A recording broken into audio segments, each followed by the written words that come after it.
All right, happy Saturday, everybody. Welcome into the show. You're watching the San Francisco 49ers Report. Chase Sr. here with you. Hope all of you out there are having a great weekend and you have some good things planned.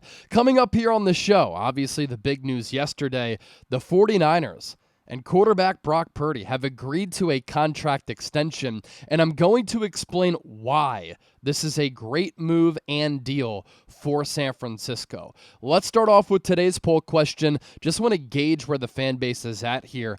Do you like the move to extend Purdy at this price tag? I want you to type like or dislike down in the comment section right now.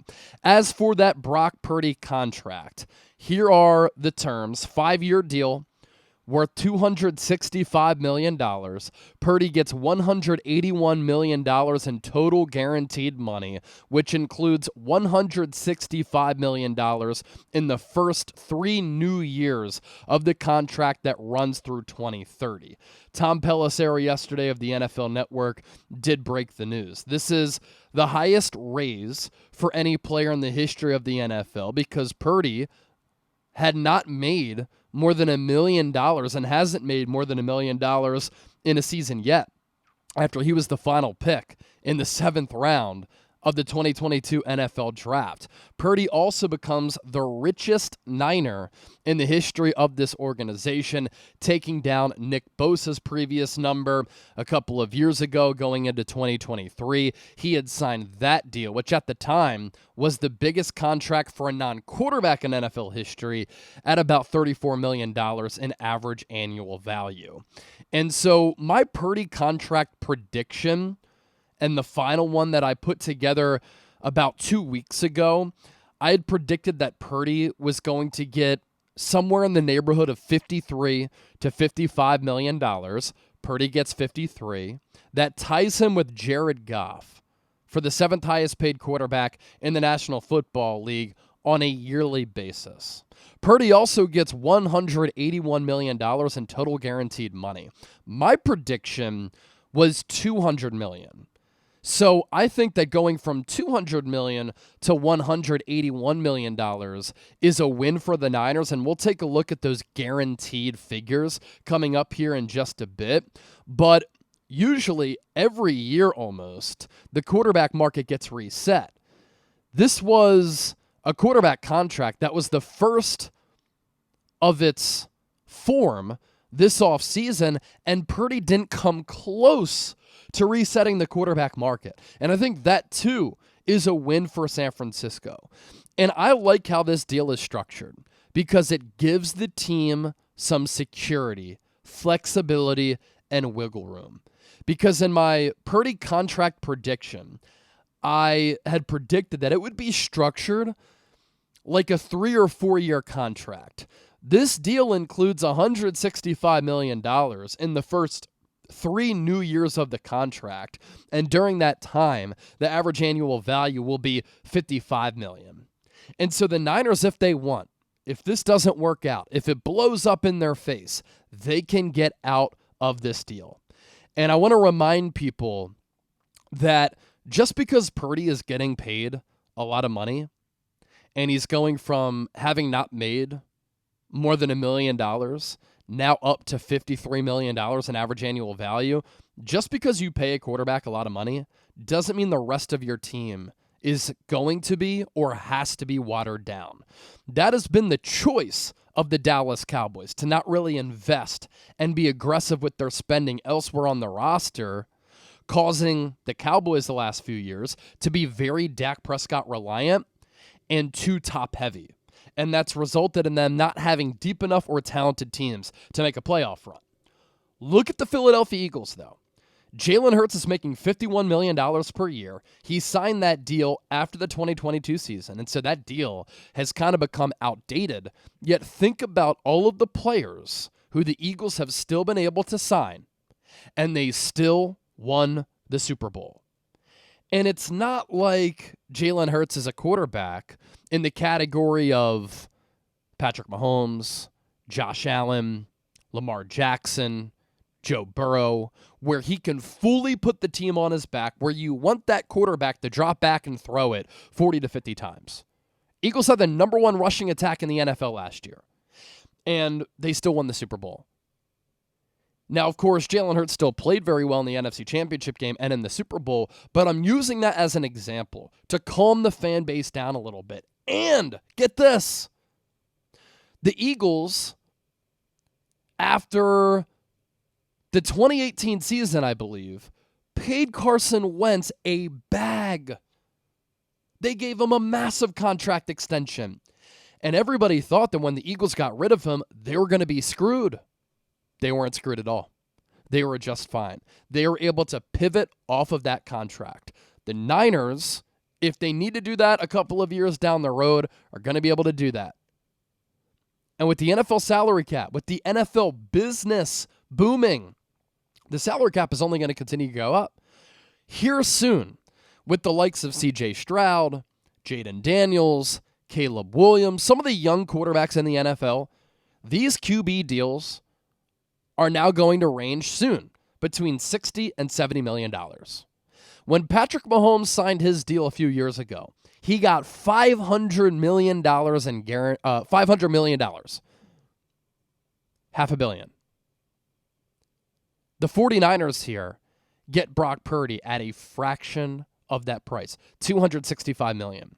So again, some of these young quarterbacks who are successful, it would not be out of the realm of possibility for some of these young quarterbacks in a few years, if the NFL continues to grow at the rapid rate that it's growing, it's not crazy to think that some of these QBs will also get paid $500 million. And it wouldn't shock me if at some point in the next 5 to 10 years, a quarterback gets $1 billion contract. So everybody is a prisoner of the moment. Everybody's looking at the average annual value. Everybody's looking at this deal, and some people are panicking.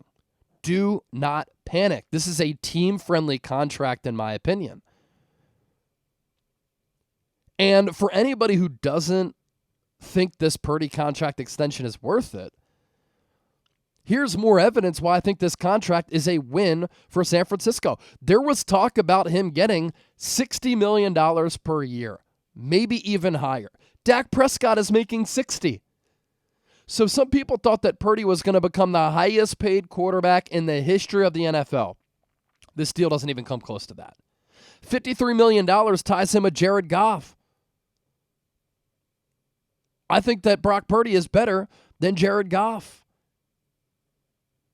And as these other quarterbacks get paid right now, he's tied for 7th highest paid quarterback in the NFL. He's going to drop. And here soon, he won't be inside the top 10. So with the NFL salary cap continuing to explode, these quarterback contracts will become even pricier. And this has the potential to be a bargain down the road if Purdy continues to play well. He'll outplay this contract. $50+ million is the going rate for good to very good to elite quarterback play. And since coming into the NFL, since being the Niners starter in 2022, Purdy has played like a top 10 quarterback. This is the price that you pay. And if you're not going to pay Purdy, what is the alternative? This quarterback class this past year was weak. Quarterback class going into the 2026 draft, huge question marks. If you don't have Brock Purdy, what is the alternative? What is your answer? And so with this contract being the only quarterback contract of this type of situation this offseason, usually deals that are the first of its kind in an offseason can reset the market. This, again, doesn't come close to resetting the market. And imagine this. Niners have the easiest schedule in the NFL. What if Purdy went out there and he cooked in 2025 and he played well and the Niners went 12-5, 13-4, which is plausible given what this contract or given what this schedule looks like for San Francisco. If Purdy played well and the Niners didn't pay him and he had a successful year and the Niners won a lot of games, this contract could have gone up to $60 million per year. And so Dak is at 60, Josh Allen's at 55, Joe Burrow, Jordan Love, Trevor Lawrence at 55 as well. Tua Tagovailoa, who Brock Purdy is better than, is making more money than Purdy at 53 and a dime.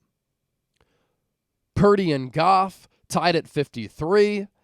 And yeah, Purdy might be ahead of Justin Herbert, who's at 52.5, and Lamar Jackson, who's at 52, but both of those quarterbacks signed those contracts a couple of seasons ago. As for the total guaranteed money, Josh Allen got 250. Dak Prescott got 231. Deshaun Watson got 230. Joe Burrow got 219. Trevor Lawrence got 280. Justin Herbert got 193. Lamar Jackson got 185. Jalen Hurts got 179.3. That's the top 8 right now. Now Purdy gets 181. He's behind Lamar and ahead of Jalen Hurts. Wouldn't you put Brock Purdy in that Jalen Hurts type of category? That's where he is. Not in that first tier, but in that second tier. That is the going rate for a quarterback to the caliber of Brock Purdy. And think about what Purdy has done so far to start his career. First year as a full-time starter, after he went undefeated when he replaced Jimmy G and Trey Lance in 2022. He went 13-4. NFC Championship game loss. Or the Niners went 13-4. This is 2022. He comes in as Mr. Irrelevant, right? In replacing Jimmy Garoppolo and Trey Lance, as I reset here a little bit. The Niners that year went 13-4. Brock Purdy comes in that Miami game. He goes undefeated down the stretch. He won 2 playoff games as a rookie against Seattle, against Dallas. Took the Niners to the NFC Championship game that they lost because Purdy couldn't even last a full quarter. He comes back off of that elbow surgery.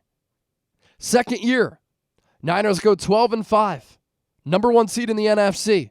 They win the NFC Championship game. That's 2 straight NFC Championship game appearances for Brock Purdy. They make it to the Super Bowl, and they should have won. And Brock Purdy in that game against Kansas City played pretty well. His third year, yes, the Niners went 6-11. Yes, Brock Purdy at times struggled a little bit, but context is very important. He was number 3 in yards per attempt, number 4 in success rate, number 5 in EPA per attempt, despite playing for a team that had the second most injured offense and a team where we saw 57 total snaps played with Christian McCaffrey, Brandon Ayuk, Deebo Samuel, and George Kittle on the field together with Brock Purdy. Again, Brock Purdy's not in that first tier, but he's not getting paid like a first-tier quarterback. He needs some complementary pieces around him. There's nothing wrong with that. Teams who contend for Super Bowls, teams who win Super Bowls, they are talented teams.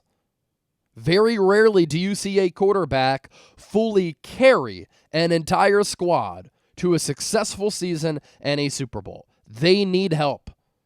So Brock Purdy has an elite coach in Kyle Shanahan. They have Robert Saleh, one of the top defensive coordinators in the game. Defense, special teams units going to be improved. This offense, still pretty damn good with some marquee players. Brock Purdy, I think, is going to go out there, and if he can stay healthy, win double-digit games this offseason, and he's going to prove to be worth $53 million per season. And if the Niners can stay healthy, he can get back to the 2023 form where he was top 5 in MVP voting. Nobody should be surprised by this. The Niners have said it time and time again. The last 2 years, Brock Purdy's our guy. We want to pay him. He's our quarterback of the future. We all knew this was coming. If you thought Purdy was going to get a deal less than $50 million, you're out of touch. And for the people who have said, why do it now? Why not wait? The Niners have to learn their lesson. In waiting to get these deals done, they've gotten burned in the past. And if you don't get this Brock Purdy deal done, you run the risk of that contract being $60 million or more if the Niners win double-digit games and he plays well. Instead, you get this deal done at 53, you get him in at camp, you get very valuable reps to work on timing, anticipation, having that offense work toward getting back to that 2023 shaping. Whereas if Brock Purdy holds out, you have awkwardness, you have drama, you have all of this noise that is unnecessary. And again, if you are in quarterback purgatory, you are screwed as an organization. What is the alternative if you don't pay Brock Purdy? Wait!